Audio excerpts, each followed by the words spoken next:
Hello, hello, Virgo, and welcome to your July checkpoint reading. Excited to see what is coming up for you in the back half of the month. So, channeled message before we get into your cards. As soon as I tuned into your energy, Spirit was showing me a farmer clearing the ground, preparing the ground for planting. Like, okay, probably over the course of winter, let us say it's like this has hardened, this habit or this way of life has kind of like stiffened, right? And grown a bunch of weeds and etc. And it's like, okay, now is the time to clear all of this space and make all of this road, all of this way for myself because I've got things that I want to grow, right? And I want to, a spirit immediately, as soon as I say that, is like, please let them know also that this does not happen at the speed of, let us say, a tree, this thing that you're planting. Think bamboo, think rapid. Okay, with proper care. And the thing that comes with that from Spirit is we are going to, by the end of July, we will be in Leo season. So for you, Virgo, that highlights your 12th house, the house of endings, the house of, quote unquote, death and the afterlife, right? And what happens in that in between, in that afterlife.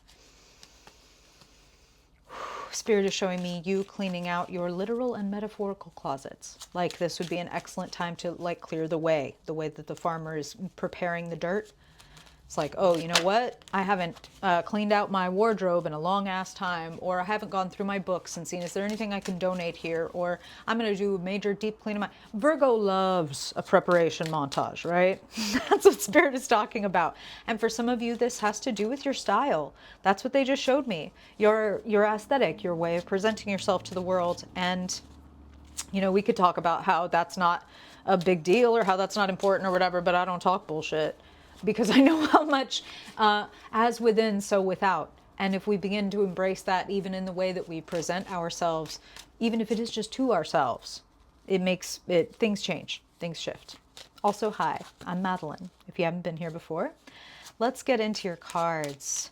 The mid-month checkpoint for Virgo Sun, Virgo Moon, Virgo Rising, and Dominant People. Spirit, we want to know where you see Virgo and how you see Virgo here at the midpoint. What do you want them to know for their highest good, Spirit? As always, we want to know the truth for their highest good.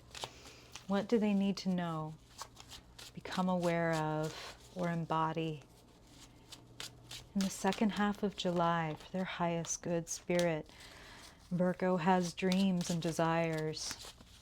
How do we help them create fulfillment, joy, abundance, security, and ease? I think you get a bonus card. Spirit takes it seriously. Let's do this. 6, 7, perfect. Virgo.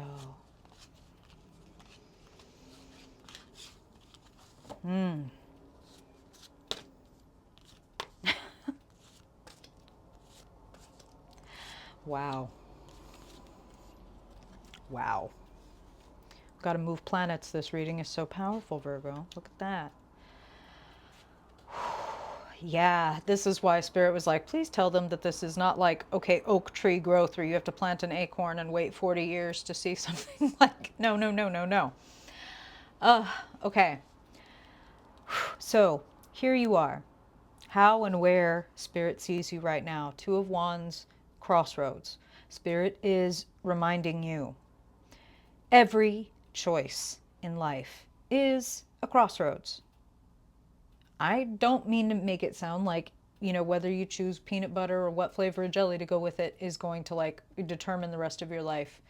But I do mean that, just one more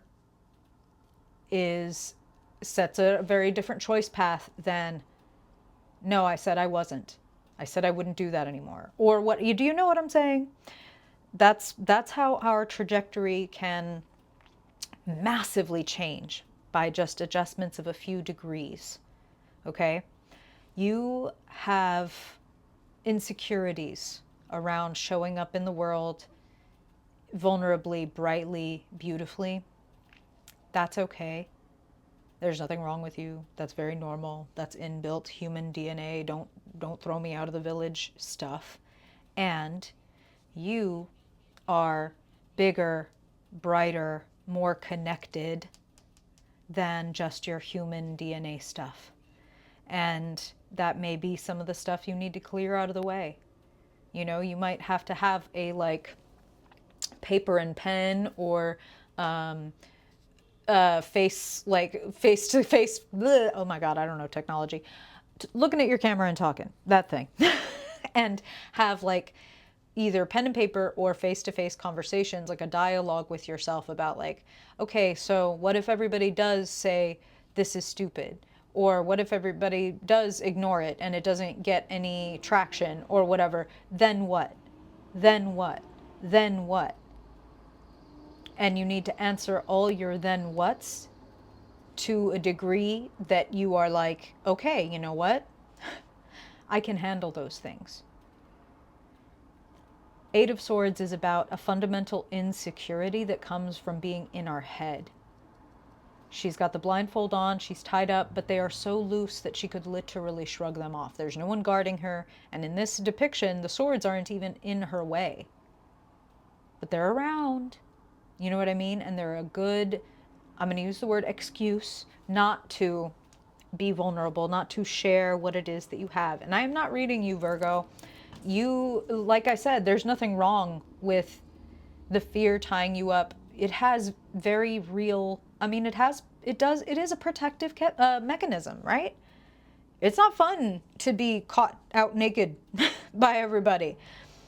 So you don't have to be naked.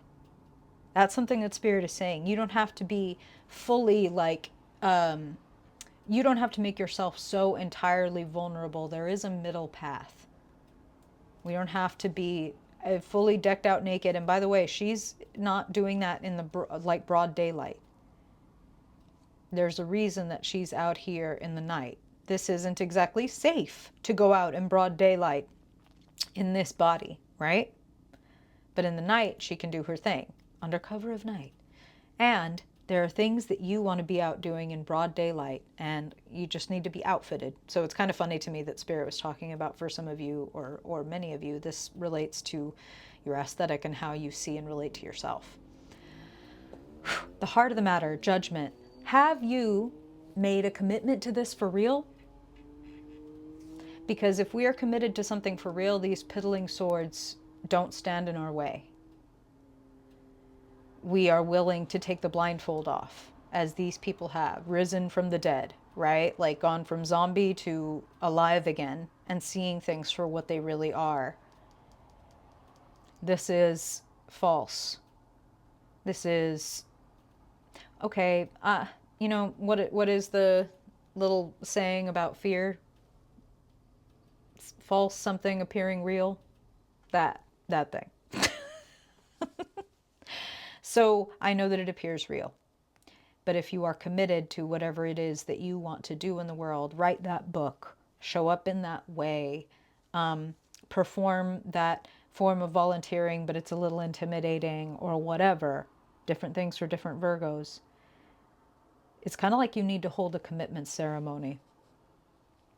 Are you married to it? Would you make vows? And if you wouldn't, then that's okay. Then don't. Obviously, I hope that that is obvious. If you want to make vows, make vows. If it doesn't feel right, then it doesn't feel right. This thing that Spirit is referring to, like, let me be specific. Spirit is talking about, some of y'all are like looking over at your partner like, is this what they're talking about? And it's like, for some of you, sure. For others of you, no. This is going to be a thing where it's like, when I tune into how would it feel to decide to trust this, that I feel energized and winged, that it feels like I could just fly if I could imagine feeling free enough to do that thing and be so committed that it was okay for me to put myself at times in vulnerability strategically. How would it feel to commit to it? If it gives you wings, then that is the thing that they're talking about making vows to. It's definitely not something that you're like, oh, I don't know. Then no. Okay? And you don't know anything until you know with a capital K. And ask anybody who has accidentally married the wrong person. You want to go ahead and get real sure before you make vows, okay? Vows before spirit, vows before your guides or the people that you admire. You know what I'm talking about? Like if you want to be James Baldwin, that's the name that Spirit is bringing up. If you want to be James Baldwin and you would like essentially pray to the saint of Saint James Baldwin for searing truth, then how would you behave? You don't want to look like a fucking idiot in front of James Baldwin. You know what I'm saying? Can I title the video that? Make vows to the thing that you care about. And if you don't know what your thing is, don't make any vows. But you should be thinking about it because your soul is at a crossroads and asking you to make those small trajectory choices that bring you to a place where you can decide to trust this. And Spirit is saying they need you to know this is not about success. And if you are making vows to saints, living or dead, because you want success, that's it's a losing game. And it's also a very flimsy way to use this connection. One can't always be the fire of truth and be the most popular person at the party. But the people that they light up needed to light up from them directly. And then the ripples go out and onward. I'm a very fucking, all right, I'm a very existential reader. If you came here for like, that guy at work thinks you're cute. Sometimes that happens, but not a lot. Okay. I'm a life purpose, creative, soul person. Okay. Long-term future, 9 of Wands. This thing that you want, many of you have and will like make vows to it. Because 9 of Wands says, yeah, we've been through a lot of ups and downs, but I still love the fuck out of you, motherfucker. I still want this. And you're close to the finish line, so don't be misled. Don't be misled by, for a lot of you, these are old voices that don't even belong to you, that are just old programming, essentially. And it's like, ooh, I don't know if I'm ready to move into this next stage of being. I don't know if I'm ready to go from 2 of Wands to Empress. That's a big fucking leap. Yeah, it is. And it's the kind of leap that can happen when you make vows and you keep them. Love you, Virgo. I hope this hits for you. Let me know. Be very curious to hear your story. I appreciate you being here, and I hope I will see you in your August readings. Till then.